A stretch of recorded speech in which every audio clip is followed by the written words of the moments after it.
Vector का हम differentiation सीख चुके हैं, जानते हैं हम कि ठीक है वेक्टर फंक्शन एक सदिश फलन है, तो उसका डिफरेंशिएशन कैसे करना है, और उसमें पार्शियल डेरिवेटिव भी हमने समझ लिया, आंशिक अवकलन भी हमने देख लिया, और साथ ही साथ ग्रेडियंट, डाइवर्जेंस, कर्ल, ये सारा कुछ कैलकुलेट हो गया है। ठीक है, अब हम आते हैं इंटीग्रेशन वाले पार्ट पे।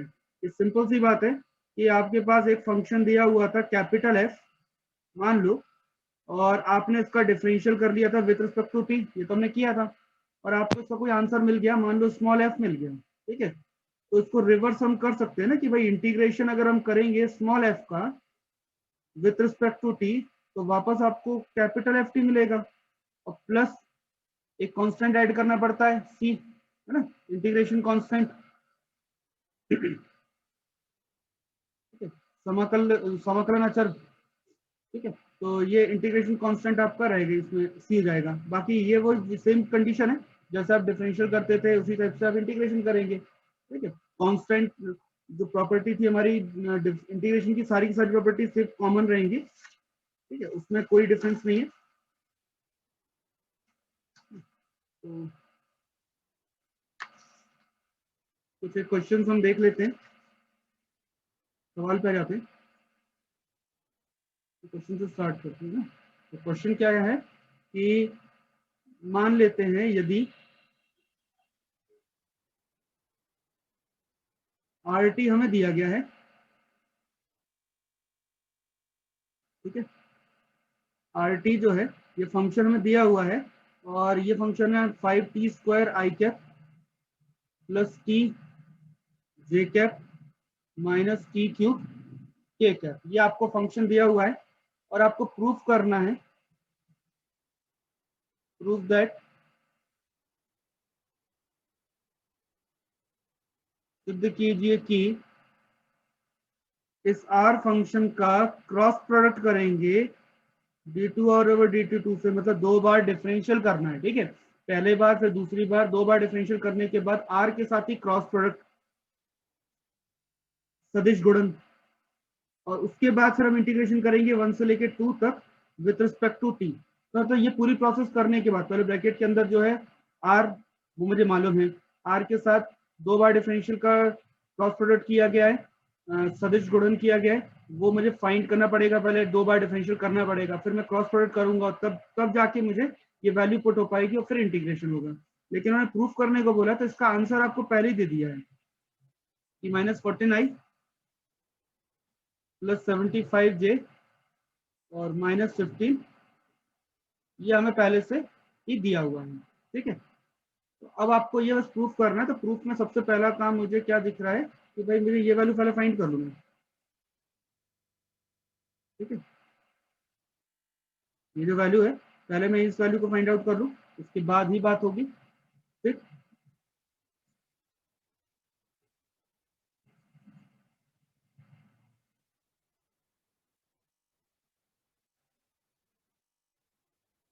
सॉल्यूशन देख लेते हैं इसको। सिंपल सी बात है, जो आर है वो आपको दिया है 5t² आई कैप प्लस टी जे कैप माइनस t³ के कैप, ये आपको आर दिया गया है।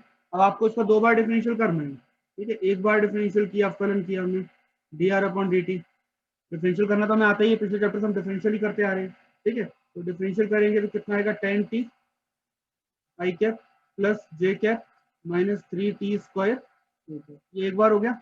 बट मेरी रिक्वायरमेंट क्या है, दो बार डिफरेंशियल करना पड़ेगा मुझे। ठीक है, तो दो बार डिफरेंशियल कर लेते हैं। चलो, दो बार डिफरेंशियल किया तो क्या है 10i, जे का तो हो गया 0, कॉन्स्टेंट है, -6t के कैप, ये वैल्यू हो जाएगी। ठीक है, दो बार डिफरेंशियल की। अब इसके बाद हमें ये नहीं चाहिए, हमें क्रॉस प्रोडक्ट चाहिए। हमें क्या चाहिए, आर क्रॉस d2 और dt2। क्रॉस प्रोडक्ट हमने सॉल्व कर चुके हैं बहुत बार, हमें मालूम है कि क्रॉस प्रोडक्ट कैसे सॉल्व किया जाता है। आई आएगा, जे मिलेगा, के मिलेगा। ठीक है, आई जे और के, तो आई का कोफिशिएंट आर में 5t² टी माइनस का t³। ठीक है, यहाँ पे डी आर सेकेंड डेरिवेटिव में आपको मिल जाएगा 10, 0 और -6t।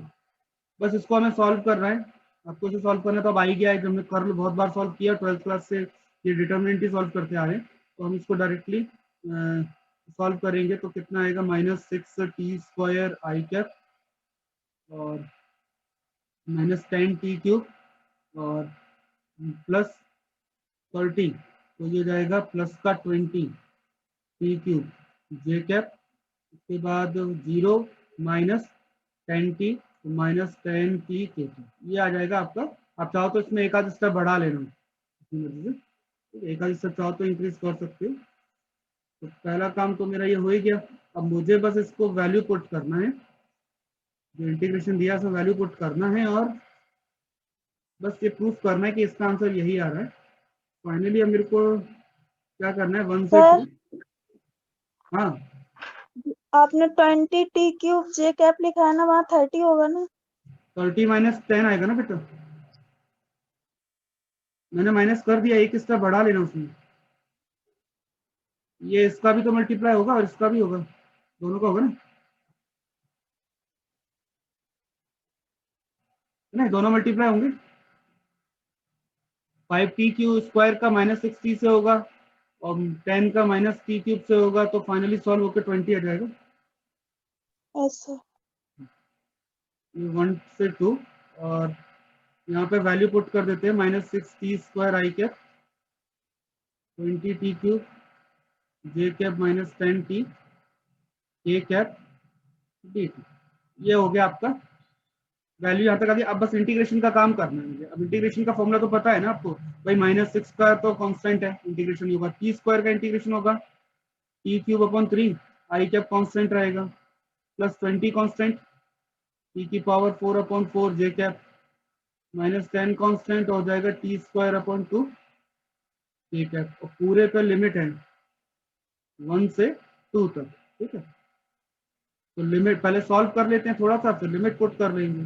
तो 3 और 6 कैंसिल हो जाएगा, आ जाएगा -2t³ आई कैप, 4 और 20 कैंसिल हो जाएगा तो 5t⁴ जे कैप, 2 और 10 कैंसिल हो जाएगा तो -5t² जे कैप, और लिमिट हमारी 1 से 2 तक है। ठीक है, अब लिमिट पुट की जाए, तो बस एक ही काम रह गया, लिमिट रखने और आंसर आ गया है।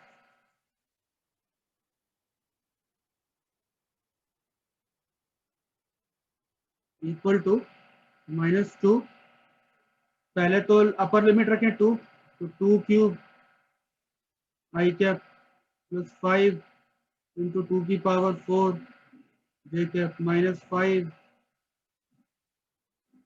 A cap minus lower limit रखते हैं, इंटीग्रेशन की फॉर्मूले तो पता है ना, तो पहले अपर लिमिट रखेंगे देन माइनस लोअर लिमिट रख देंगे। ठीक है, अब लोअर लिमिट की वैल्यू 1 पुट करोगे तो क्या आएगा -2 × 1³ आई कैप +5 × 1⁴ जे कैप -5 × 1⁴2 के कैप। बस सॉल्व कर लेते हैं इसे हम। ठीक है, अब कुछ नहीं बचा भाई, आई का आई के साथ सॉल्व कर लेते हैं, तो कितना आ जाएगा माइनस का आपका ये 8 हो गया, 8 × 2 16 और 16 के बाद फाइनली -16 आई, और ये 2⁴ आपका 16 और +16 × 5 तो ये जाएगा 80 -4 × 5 20 के माइनस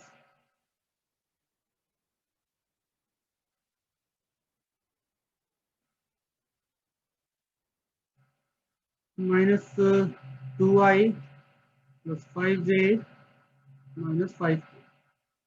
ठीक है, आई में से आई माइनस हो जाएगा तो -16 + 2 आई कैप हो जाएगा 80 -5 जे कैप -20 -+5 के कैप। फाइनली जो है, जो आपको प्रूफ करना था वो आ गया, देखो -14 आई कैप +75 जे कैप और -15 के कैप। बस यही प्रूफ करना था, खत्म हो गया। ठीक है, तो इस तरीके से हम इसको proof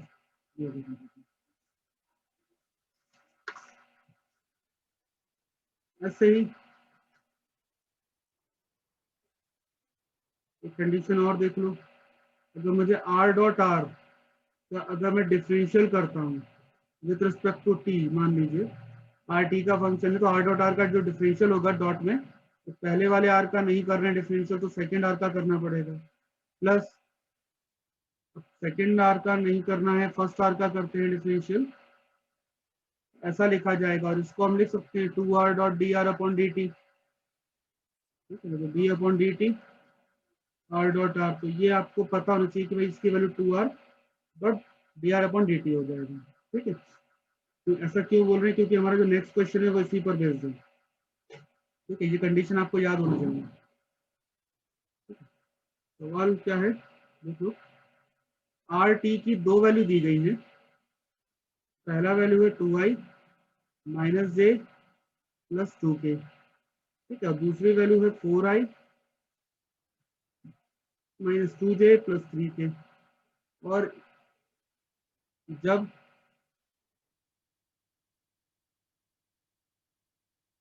when t equal to 2 है और t इक्वल टू 3 है, ये आपको कंडीशन दी गई है, प्रूफ करना है, सिद्ध कीजिए।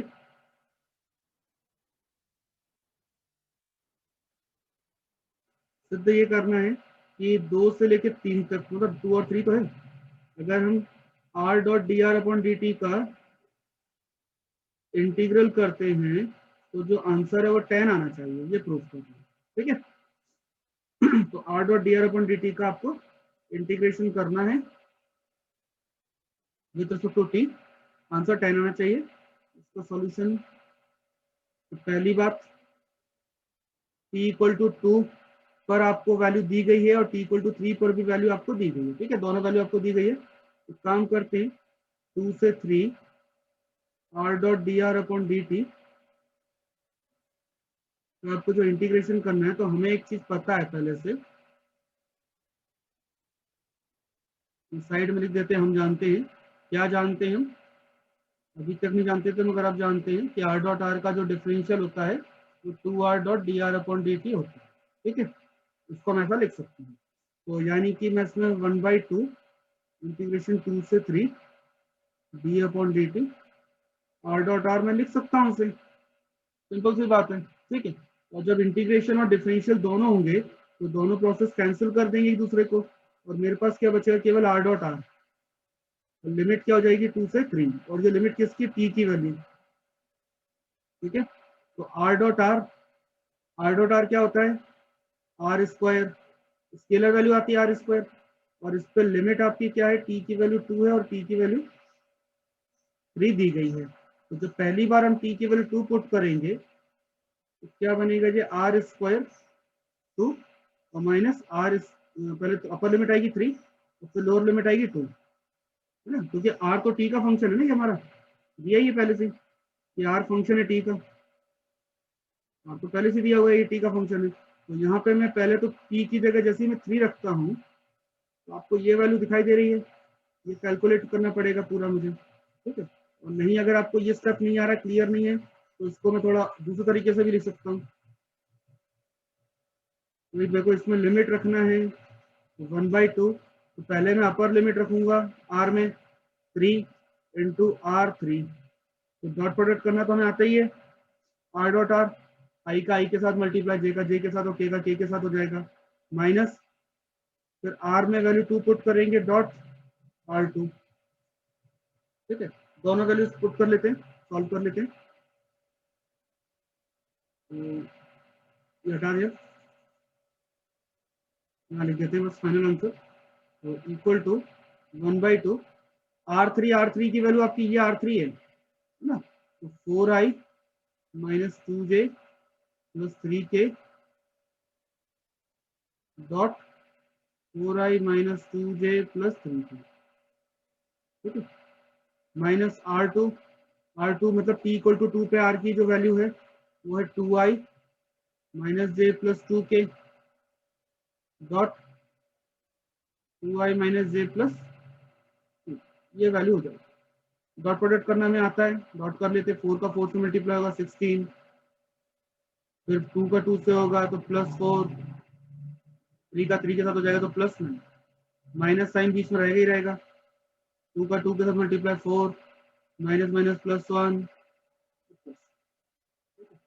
फाइनली 1/2 16 प्लस 4 प्लस 9, ठीक है। तो 16 प्लस 4 प्लस 9 ये हो गया 29, माइनस 4 प्लस 1 प्लस 4 ये हो गया आपका 9।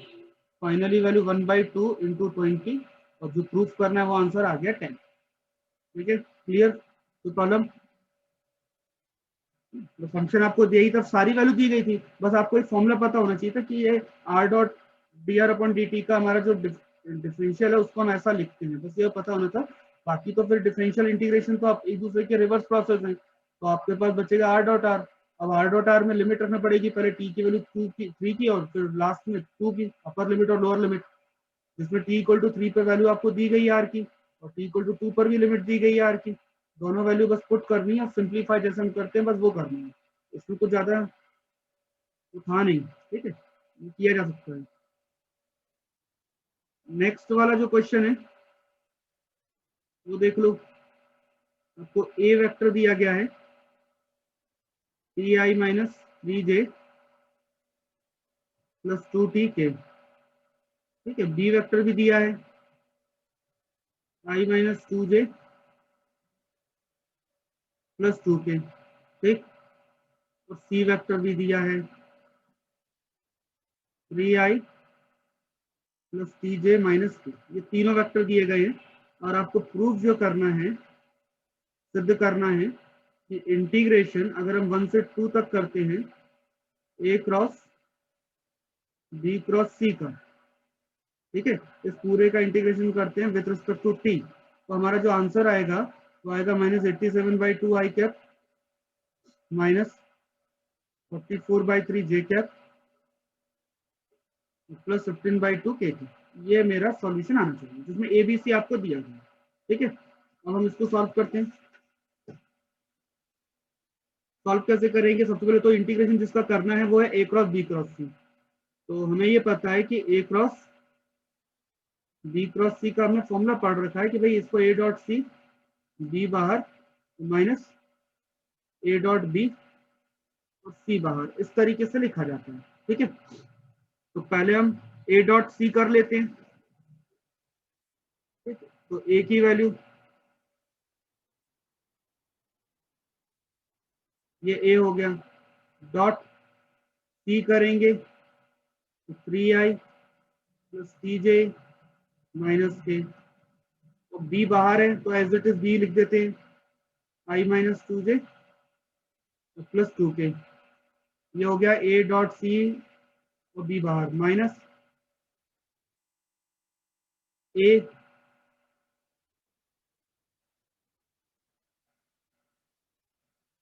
डॉट बी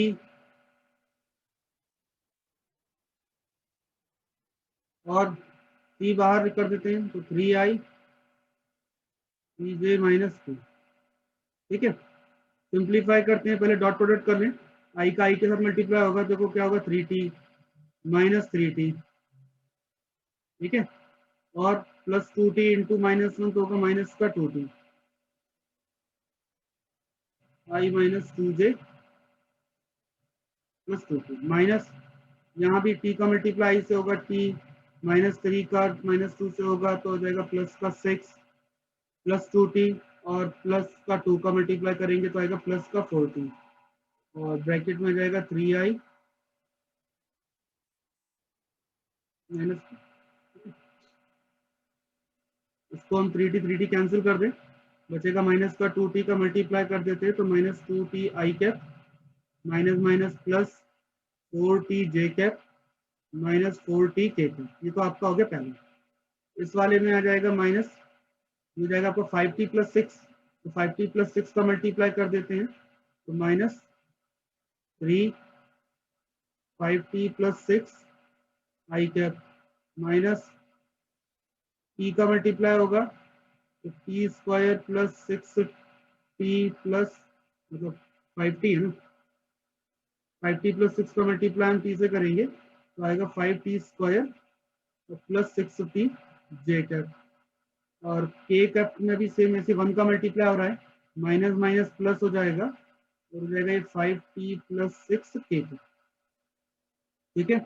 अब आई का आई में से माइनस प्लस हो जाएगा, जे का जे में से और के का के में से हो जाएगा, ठीक है। तो सिंप्लीफाई, केवल हमें एक फॉर्मूला पता था, ये वाला फॉर्मूला पता था, इसमें बस वैल्यू पुट की है और सबसे पहले हम ये वैल्यू कैलकुलेट कर रहे हैं जिससे कि इंटीग्रेशन कर पाएंगे और फिर फाइनली इंटीग्रेशन करने के बाद लिमिट रखेंगे तो ये आंसर आना चाहिए। ठीक है, अभी तो फिलहाल हम लिमिट 1 से 2 बाद में सॉल्व करेंगे, पहले जो अंदर ब्रैकेट में a क्रॉस b क्रॉस से पहले वो कैलकुलेट करने कितना आ रहा है।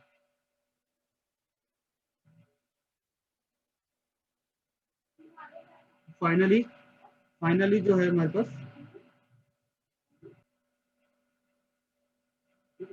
तो अब जरा सॉल्व करने आई और आई को, तो देखो यहाँ पे माइनस का 2i है आपके पास, है ना नीचे, और माइनस का 2i 2t, माइनस का 2t और माइनस का ये हो जाएगा 15t और प्लस का माइनस की रहेगा 18, ये पूरा हो गया आई कैप। ठीक है, ऐसे ही प्लस में टी वाला सारा कॉमन ले रहा हूँ। ठीक है, वो जे वाला common 40 minus 5t square minus 16, ये हो गया पूरा जे कैप के साथ, प्लस के कैप में हो गया माइनस का 40 प्लस 5t प्लस 6। ठीक है, कैलकुलेशन देखते चलना एक बार ना, तो minus 17t minus 18 I cap, 60 और 40 सॉल्व हो जाएंगे, माइनस का 5t स्क्वायर तो एज इट इज रहेगा, ये हो जाएगा माइनस का 2t, ऐसे माइनस 4 और प्लस 5 हो गए t प्लस 6 2t। अब ये जाकर के हमें मिला a cross b cross c। अब हम इंटीग्रेशन करते हैं 1 से 2 तक करना है, 1 से 2 तक integration a cross b cross c का विथ रिस्पेक्ट टू t, 1 से 2 minus 17t minus 18 I cap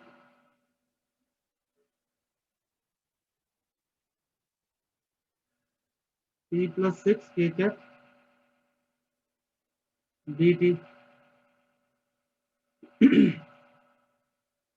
अब फॉर्मूला तो आपका एक ही चल रहा है, वही एक्स पावर एन वाला जो हमारा फॉर्मूला है, एक्स की पावर एन में इंटीग्रेशन क्या होता है, एक्स की पावर एन प्लस 1 और डिवाइडेड बाय एन प्लस 1। ठीक है, तो लिमिट तो आपकी लिमिट रखते हैं, पहले अपर लिमिट फिर माइनस लोअर लिमिट, तो पहले इंटीग्रेशन कर लें, माइनस 17 का तो माइनस 17 रहेगा, ये जाएगा T square by 2 minus 18 T, ये हो गई लिमिट आपकी आई की, प्लस इसको सॉल्व करेंगे तो आएगा minus 5 T cube by 3 minus 2 T square by 2 J cap plus T square by 2 plus 6t के कैप, और पूरे पे लिमिट है आपकी 1 से लेके 2 तक। ये वाला काम मैं आप लोगों के लिए छोड़ रहा हूँ, लिमिट रखने वाला, उसमें तो कोई खास काम है नहीं। लिमिट रखना है, अपर लिमिट और लोअर लिमिट दोनों को माइनस करना है, माइनस जैसे आप करोगे आपको जो वैल्यू दी गई है वो आ जाएगी। ठीक है, तो अपर और लोअर लिमिट आप रख के सॉल्व कर सकते हैं, या मैं आपके ऊपर छोड़ रहा हूँ इसके बाद का पोर्शन। ठीक है, यहाँ से ये इंटीग्रेशन तो आपको आता है, इंटीग्रेशन कराने हम नहीं बैठे, अभी तो स्टार्टिंग है, तो पहले एक दो क्वेश्चन मैंने सॉल्व कर दिए हैं, बट अब मैं इंटीग्रेशन नहीं करूंगा, इंटीग्रेशन तो आप ही लोग करोगे। समाकलन जो करना है वो आप ही को करना है, कुछ नया टॉपिक होगा जो पढ़ने लायक होगा कि हाँ ठीक है ये कुछ नया है, इस साल का है, तो वो मैं कराऊंगा ही, क्योंकि ये तो पुराना टॉपिक है। लिमिट रखना आपको आती है, वेक्टर सॉल्व करना आपको आते हैं, प्लस माइनस तो आपको आता ही है। ठीक है, डॉट और क्रॉस करना भी आता ही है, तो इसमें अब कुछ है नहीं, बस आपको सिंपल सॉल्व कर लीजिए, आंसर आ जाएगा। इसके बाद तो कुछ है ही नहीं, तो जो प्रूफ करने को बोला गया है, प्रूफ करने को ये बोला था, ये आ जाएगा जब आप सॉल्व करेंगे तो।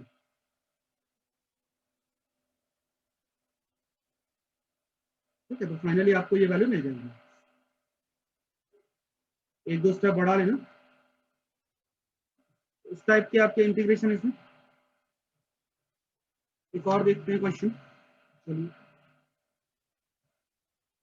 क्वेश्चन है यदि if r cross d r की वैल्यू क्या हो, 0 हो, ठीक है, देन प्रूव दैट,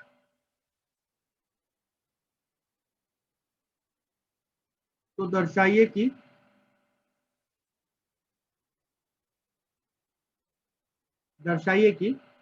आर बराबर कांस्टेंट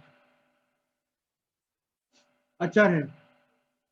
ठीक है, आर हमारा कांस्टेंट होना चाहिए, अचर होना चाहिए, ये हमें प्रूफ करना है। मतलब आपको दिया है कि r क्रॉस डी आर की वैल्यू 0 है, ठीक है, r क्रॉस डी आर 0 आ रहा है, तो आपको ये प्रूफ करना है कि r जो है वो मेरा कांस्टेंट होना चाहिए, अचर होना चाहिए। इसको प्रूफ करते हैं। चलो पहले मान लेते हैं r की वैल्यू,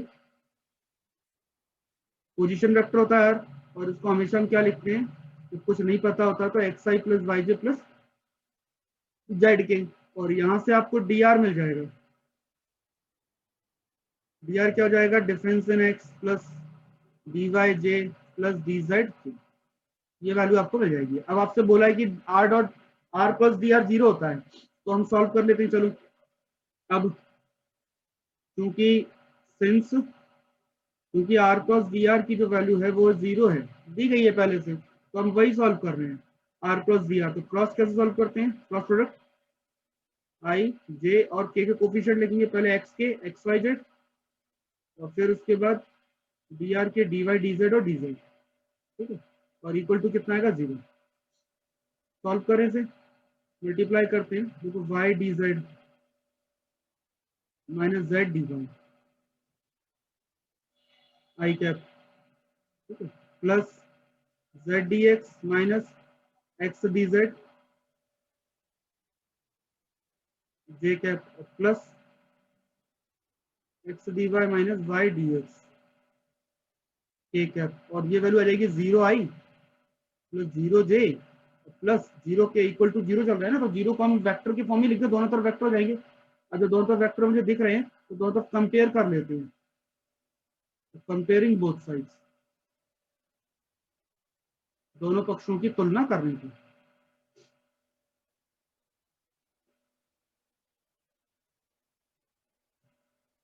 ठीक है, दोनों पक्षों की जब तुलना करेंगे तो y dz minus z dy ये वैल्यू 0 हो जाएगी, ठीक है, जेड जे और जे के कोफिशिएंट देख लो, Z dx minus x dz ये भी 0 हो जाएगा, और तीसरा x dy minus y dx ये भी आपका 0 हो जाएगा। और अगर हम इसको सॉल्व करें अगर आगे, तो देखो जरा dz upon z equal to dy upon y आ जाएगा, ठीक है। ऐसे सेकेंड लाइन अगर हम सॉल्व करते हैं तो dx upon x dz upon z, और तीसरे वाले से आ जाएगा आपका dx upon x equal to dy upon y। अब अगर तीनों को कंबाइंड करो तो देखो भाई तीनों में एक ही जैसा दिख रहा है, dx upon x dy upon y dz upon z, तीनों एक दूसरे के बराबर दिख रहे हैं, तीनों वैल्यू एक दूसरे के बराबर दिख रही है, तो इसका मतलब हम ऐसा लिख सकते हैं तीनों बराबर ही है। तो यहाँ ऐसा लिख सकते हैं कि भाई ठीक है, dx अपॉन x बराबर है dy अपॉन y के, और dy अपॉन y पहली लाइन से अगर हम देखें तो dz अपॉन z के बराबर है, तो तीनों वैल्यू मेरी बराबर आ रही है। ठीक है, अब मैं यहाँ से मैं सॉल्व करूंगा, मुझे ये बताना है कि r जो मेरा आ रहा है, r की वैल्यू क्या है, x y और z, ठीक है, मुझे ये प्रूफ करना है कि मेरा जो r है वो कांस्टेंट है, ठीक है, r कैसा है, कांस्टेंट है, मुझे ये प्रूफ करना है। तो मुझे r को प्रूफ करने के लिए x y और z की वैल्यू निकालनी पड़ेगी। चलो अब x y z की वैल्यू कैलकुलेट करते हैं पहले तो, ठीक है। तो पहले तो ये जो हमारे रिलेशन है इसको मुझे सॉल्व करके वैल्यू फाइंड करनी पड़ेगी। तो पहले दो हम dx अपॉन x दिख रहा है, dy अपॉन y दिख रहा है, dz अपॉन z दिख रहा है, ये मेरे इंटीग्रेशन हो सकते हैं। तो मैं फर्स्ट टू रेशियो ले लेता हूँ, पहले x और y सॉल्व कर लेते हैं, कोई भी दो रेशियो लेके सॉल्व कर लो, दो बार सॉल्व करना है, ठीक है। फर्स्ट टू रेशियो, प्रथम दो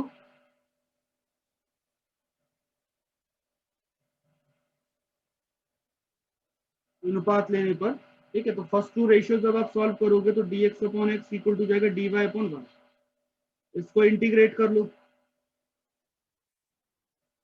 समाकलन करने पर, ठीक है। तो जैसे आप इसको इंटीग्रेट करते हो, समाकलन करते हो, तो दोनों तरफ का इंटीग्रेशन होगा, dx अपॉन x इंटीग्रेशन क्या आएगा, log x equal to log y, और प्लस कांस्टेंट log c, और इसको हम क्या लिखें, x equal to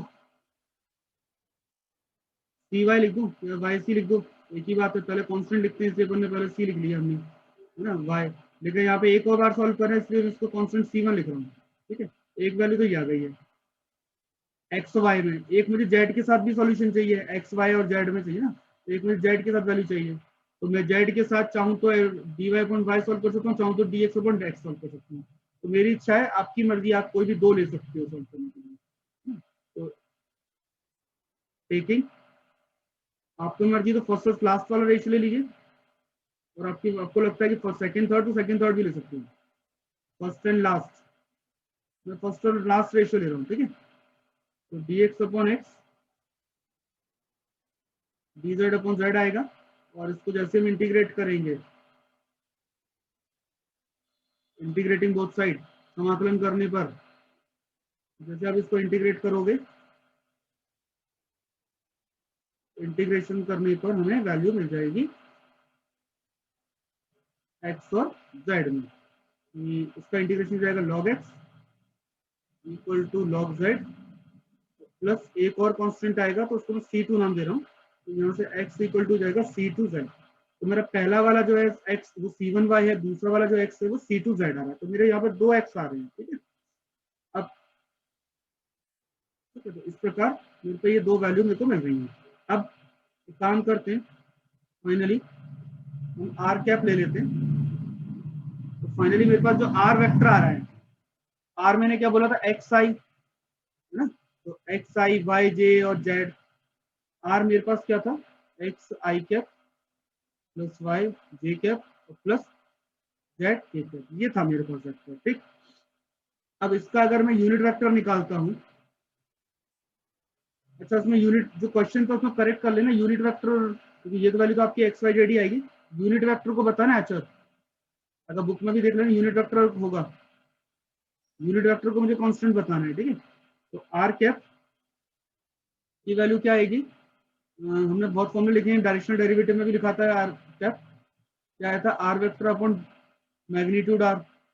are vector आपका है x i plus y j plus z k, तो डिवाइडेड बाय अंडर रूट हो जाएगा x square plus y square plus z square. अब एक काम करो, क्वेश्चन में से सबको या तो एक्स में चेंज कर दो या वाई में या जेड में, किसी एक वेरिएबल में बदल लो, ठीक है, पूरे क्वेश्चन को। अब जैसे मुझे वाई, मैं यहाँ पे एक्स को तो एक्स ही लिख रहा हूँ, वाई की वैल्यू में पहले वाले यहाँ से वाई की वैल्यू निकाल लेता हूँ, तो वाई की वैल्यू क्या बनेगी मेरे पास, एक्स अपॉन c1, ठीक है।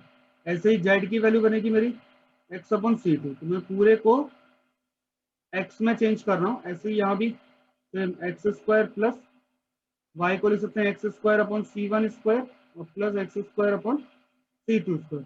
अब ऊपर से x और नीचे से एक्स स्क्वायर कॉमन लेंगे, तो नीचे जो स्क्वायर रूट की वजह से एक्स एक्स हो जाएगा मेरा कैंसिल, ठीक है, स्क्वायर रूट की वजह से एक्स ही आएगा वो, तो ये कैंसिल हो जाएगा।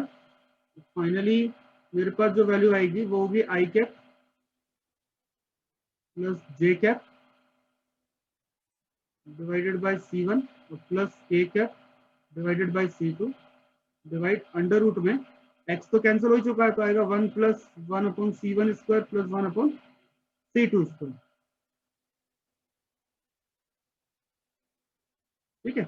और ये जो वैल्यू है इसमें कहीं भी x नहीं है, कहीं भी y नहीं है और ना ही z है, तो ये जो वैल्यू है ये पूरी पूरी प्योरली कैसा है, कांस्टेंट है। तो ये कैसा हो गया, अचर। एक्चुअल में आपको आर कैप को ही प्रूफ करने को कहा गया, बुक में अगर आर लिखा हो तो आर कैप कर लेना, मिसप्रिंट है वो, है ना। तो इस प्रकार हम बोल सकते हैं कि जो आर कैप की जो वैल्यू है वो मेरी ऐसी वैल्यू आ रही, कांस्टेंट आ रही है, अचर आ रहा है, क्योंकि ये एक्स वाई और जेड से स्वतंत्र है, क्योंकि ये एक्स वाई जेड से कैसा है, स्वतंत्र है, तो इंडिपेंडेंट है, उसमें ना तो एक्स आ रहा है, ना ही वाई आ रहा है, ना ही जेड आ रहा है, इंडिपेंडेंट ऑफ एक्स वाई। इस तरीके से ये बोल सकते हैं कि ये जो है कांस्टेंट।